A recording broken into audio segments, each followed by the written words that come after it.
Assalamualaikum teman-teman semua. Balik lagi di tanggal berapa nih? Tanggal 11.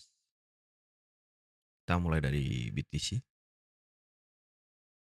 Jadi untuk BTC masih tetap tidak ada update dan congrats teman-teman apabila kemarin ikut follow the trend atau breakout itu teman-teman udah bisa dapat berapa? 2% atau sampai 4%. Nah, kalau yang suka dengan leverage ya cukup lumayan lah kalau kita perhitungkan karena ada 3 target. Nah, target pertama udah sampai. Kalau untuk dilihat sekarang sih menurut aku pribadi nggak ada perubahan ya teman-teman. Jadi kesimpulannya selama harga itu masih mampu mempertahankan di harga 79, bentar aku bakalan hapus. Jadi teman-teman silahkan cek kenapa ini adalah acuan harga penting. Jadi selama harga masih bermain di atas ini nih warna biru deh. Jadi selama harga itu masih bermain di atas 79.485, jadi harga itu masih cenderung naik, teman-teman. Jadi kesimpulannya adalah harga ini benar-benar bertahan gitu loh di atas area yang setelah di breakout. Jadi untuk saat ini memang nggak ada update karena arahku masih ke atas atau bullish gitu, teman-teman. Karena ada 3 target, untuk target pertama udah sampai, tinggal target yang kedua dan target ketiga. Jadi nanti aku bakalan update apabila harga sudah bermain di bawah atau sudah turun, teman-teman. Jadi untuk saat ini benar-benar tidak ada update. Nah, untuk structure yang sedang terjadi sekarang, teman-teman, karena basicnya kemarin kita menunggu si market structure di bawah dan BOS itu berada di atas karena tren sedang bullish. Untuk saat ini lo yang valid, teman-teman, itu berada di warna merah, urutan di warna merah. Kenapa? Ini adalah swing high warna merah. Lalu untuk poin biru ini adalah swing low. Ya teman-teman, kalaupun ingin mencari posisi buy ya teman-teman boleh berusaha menggunakan Fibonacci retracement gitu loh. Nah, Fibonacci retracement dari titik low ke titik high. Oke. Jadi teman-teman silahkan kalau ingin mencari posisi buy. Dan kalau aku sih masih tetap nunggu dengan sesuai outlook yang pernah aku share gitu pada time frame berapa kemarin? Daily atau enggak 4 jam gitu. Sekalian deh. Nah, di pada time frame daily itu ada FVG, teman-teman. Nah, kurang lebihnya aku bakal menunggu di area ini. Ini aku bakalan tandain.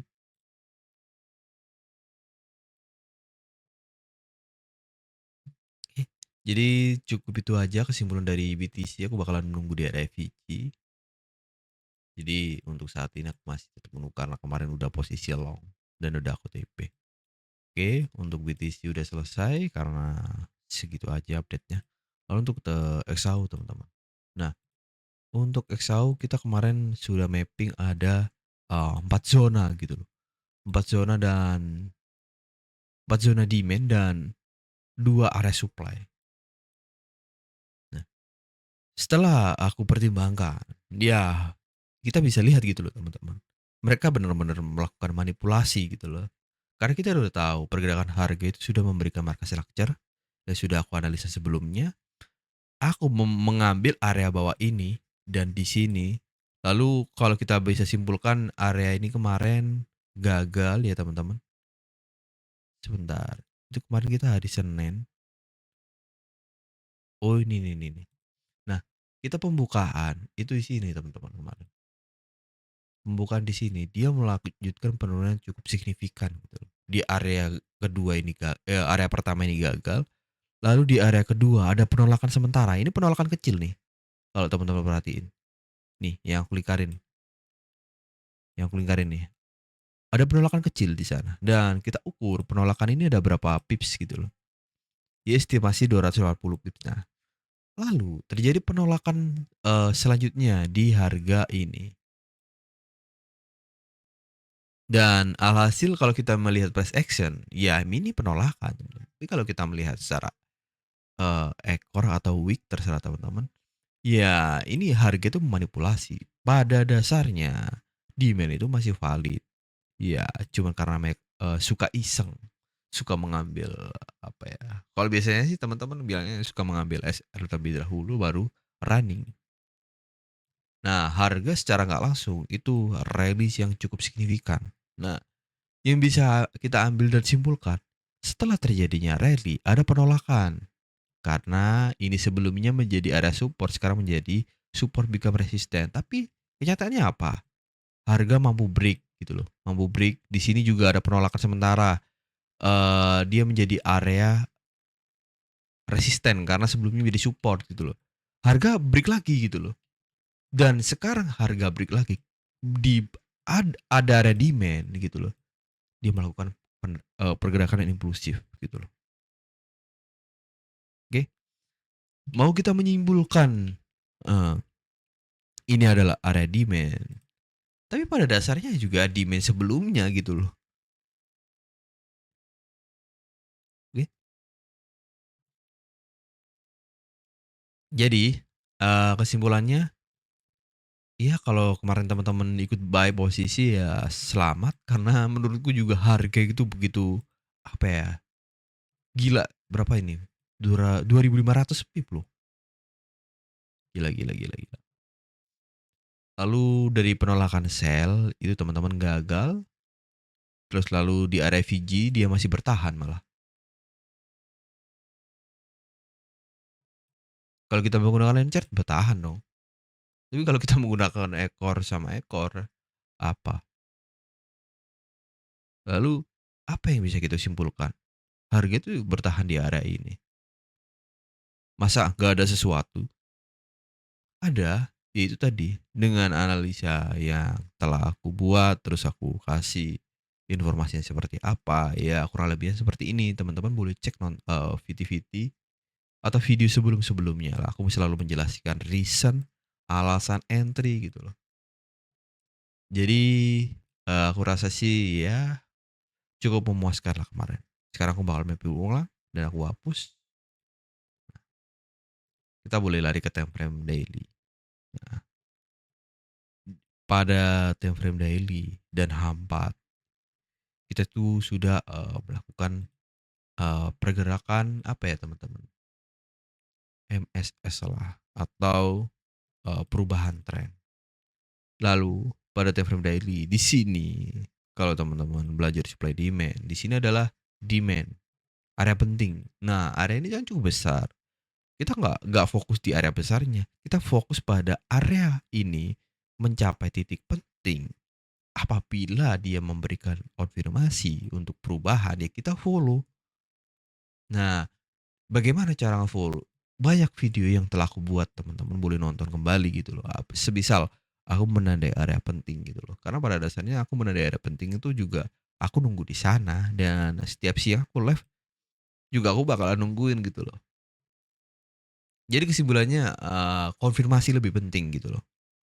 Karena menghindari noise yang akan terjadi. Itu aja sih. Harga sudah memasuki area demand pada time frame besar gitu loh. Dia memberikan penolakan yang cukup kuat gitu loh. Di yang pertama, di area yang kedua. Nah, setelah itu teman-teman, kalau aku cek pada time frame H4 itu sudah terjadi yang namanya MSS itu berada di sini. Nah, kemarin kan kita mengambil di area ini. Nah, kenapa ini nggak bisa? Karena gini, kesimpulannya yang bisa aku jelaskan di area sekarang, di sini adalah low valid dan di sini adalah titik tertinggi yang valid, bukan di sini, bukan di sini. Coba dasarnya apa teman-teman mengambil di sini dan di sini? Mungkin teman-teman ada berpendapat, tadi kan di sini Bang, kenapa diubah? Nah, bukan diubah, karena pergerakan harga sudah beda. Ini adalah high, ini adalah low, dia udah break, lalu kita ngapain? Ya kita tunggu dia koreksi untuk melakukan open posisi buy di area ini. Itu secara skenario dasar. Oke. Nah, sudah aku jelasin kenapa aku garis-garis atau menjelaskan seperti ini. Lalu kita boleh lari menggunakan time frame 1 jam gitu loh. Nah, kita udah tahu di sini ada yang namanya MSS dan di sini ada yang namanya inducement gitu loh atau liquidity terserah teman-teman. Karena pada dasarnya juga harga tidak closing di bawah berapa nih? di bawah 4, 5, 10 gitu loh. Kita cek pada time frame 1 jam. Tapi kalau kita menggunakan line chart ya sangat jelas, ini adalah penolakan. Kurang lebihnya ya manipulasi.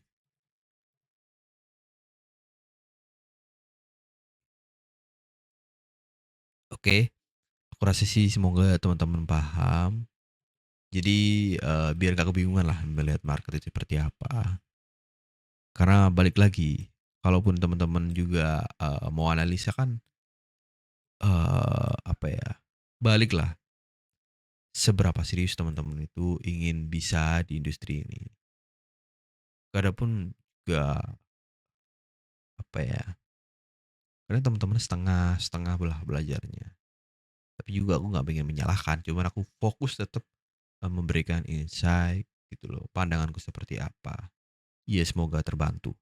Oke, kita fokus, ke topik utama untuk analisa.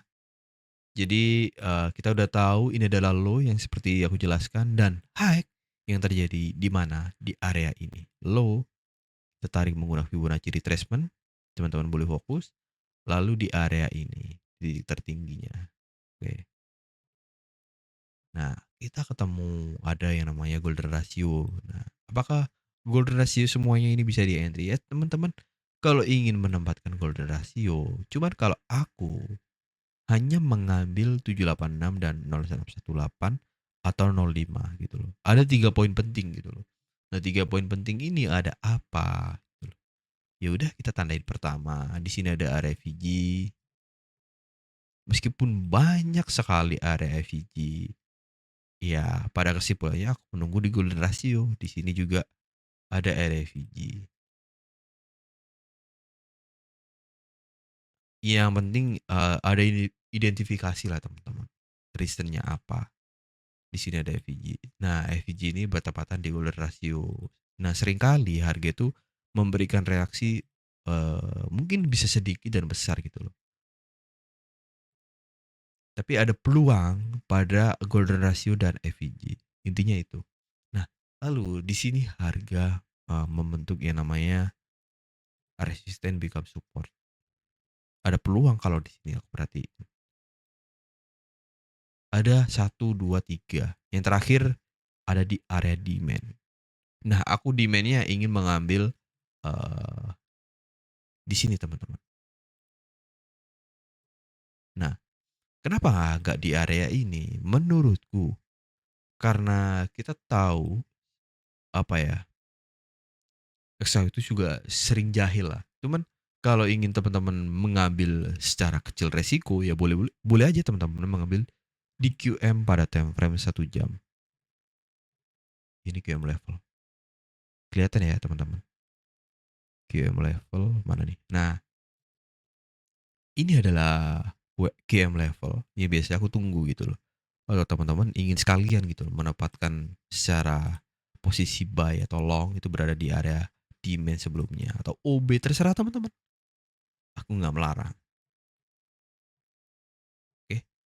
Jadi kesimpulannya kita masih berada di area demand.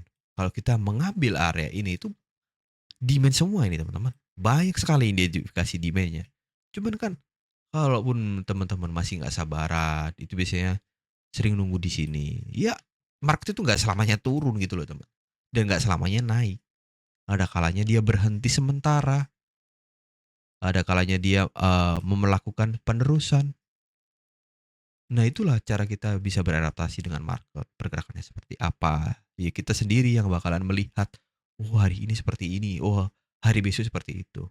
Jadi semoga paham teman-teman kalau aku selalu menyampaikan di sini kita berada di area demand atau support terserah teman-teman karena sangat banyak identifikasi. Jadi besar peluangnya penolakan itu ada di sini. Karena juga memasuki area kalau teman-teman belajar diskon premium ya udah memasuki area diskon lah. Jadi kurang lebihnya seperti itu. Jadi untuk opsi melakukan posisi sell, aku cuman ingin mengambil satu aja teman-teman. Itu di area ini. Harga berapa ini? Kalau nggak salah 4751 kemarin. Game level sell. Udah. Jadi teman-teman kenapa aku mengambil satu ya karena trennya sedang naik. kalaupun aku ini mengambil posisi sell, itu hanya di QM level. Oke, aku tandain warna merah aja deh, warna merah, oke. Jadi opsi sell itu ada satu dan opsi buy banyak banget gitu loh. Terserah teman-teman mau menunggu di mana. Kalau teman-teman ikut aku, ya aku sering nonton live siang gitu loh. Cuman secara nggak langsung aku memberikan insight. Ini QM buy ya. Aku tandain warna biru deh. Biar kelihatan lah. Biru itu buy, sell itu merah. Jadi kurang lebihnya seperti itu teman-teman. Kita udah mengidentifikasi secara spesifik dari FVG, dari liquidity, dari demand, dari golden ratio, RBS atau SBR. Di sini juga bisa kita katakan area support bigam resisten, tapi buat apa? Harga sedang memberikan penolakan di area ini. Ini sebelumnya menjadi area support bigam resisten. Tapi aku nggak mau fokus di sana gitu loh. Nah, kalaupun ini poin penting ya. Ini kan pakai sampai 1 jam ya. Kita kan nggak tahu ya bakal harga ini bakal kemana. Teman-teman belum perhatiin. Ini yang terakhir. Aku warnain warna apa ya?